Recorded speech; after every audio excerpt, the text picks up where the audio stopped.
Turn now to Washington and the impeachment trial of President Trump. Today is the final day for Trump's legal team to make their case as the White House scrambles to contain the damage from that John Bolton bombshell. The former national security advisor's claim that Trump told him Ukraine aid was tied to investigating Joe Biden has fueled new calls to call him as a witness in the trial. Our senior congressional correspondent Mary Bruce is tracking all the latest on Capitol Hill. Good morning, Mary.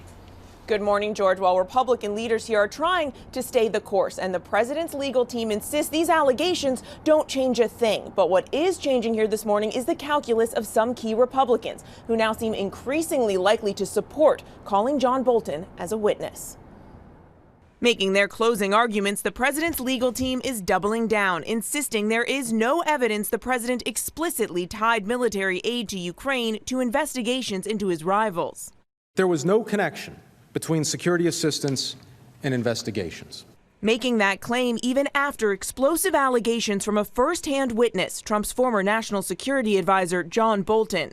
He reportedly writes in his upcoming book that the president told him directly he was holding nearly $400 million in aid from Ukraine until they agreed to investigate.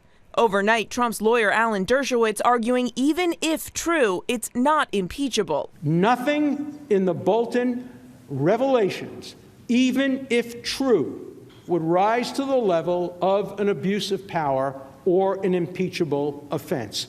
That is clear from the history. That is clear from the language of the Constitution. But pressure is building, and key Republicans suggest they want to hear from Bolton. I think it's increasingly likely that other Republicans will join those of us who think we should hear from John Bolton. I said before I was curious about what Ambassador Bolton might have to say. I'm still curious. Democrats say it's a game changer. Obviously, the revelations in the New York Times about the Bolton book strengthen the case for witnesses, for documents, even more. Trump denies the allegations and is accusing Bolton of trying to boost the sale of his book. Well, I haven't seen a manuscript, but I can tell you nothing was ever said to John Bolton. With Bolton ready to testify, the president's team is going on offense, arguing Trump was justified in wanting to investigate Joe Biden and his son Hunter's work for the Ukrainian gas company Burisma. They said there was nothing to see. It was a sham. In fact, every witness who was asked about Hunter Biden's involvement with Burisma agreed there was a potential appearance of a conflict of interest. But Biden maintains there's nothing to investigate. No one has said I've done anything that was wrong, period. What is the defense?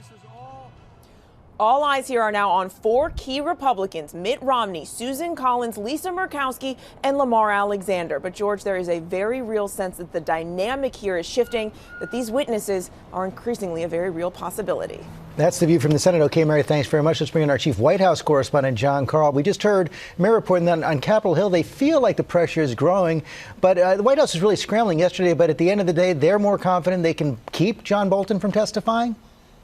They are, George. It's a fluid situation. The White House just 24 hours ago was bracing for the possibility of witnesses, Bolton and perhaps others, but they are increasingly confident this morning that they can hold back the vote on this, that they can prevent the witnesses from being called. They're basically arguing that this would prolong the trial considerably because there would be legal challenges. That's the case they're making to those four moderates mentioned by Mary Bruce. They're also making the point that even if John Bolton is called to testify, even if he says everything that was reported in his book, it will not change the final vote on removing Donald Trump from office. Basically the point that Alan Dershowitz made at the end of his presentation. Meantime, John, the revelations from this manuscript keep coming. The New York Times is reporting that Bolton in the manuscript talks about talking to the Attorney General William Barr about his concerns about the president's dealings with dictators like President Xi in China, Erdogan in Turkey.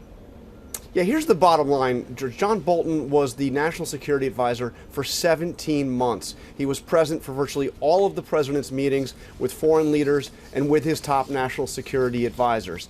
He is somebody who was a legendary note taker. There is likely to be much in this book beyond the revelations about Ukraine. John Karl, thanks very much. I know you and Mary will be joining us for our live coverage of the Senate impeachment trial. I'll be anchoring with our political and legal team starting at 1 Eastern. Hi, everyone. George Stephanopoulos here. Thanks for checking out the ABC News YouTube channel. If you'd like to get more videos, show highlights, and watch live event coverage, click on the right over here to subscribe to our channel. And don't forget to download the ABC News app for breaking news alerts. Thanks for watching.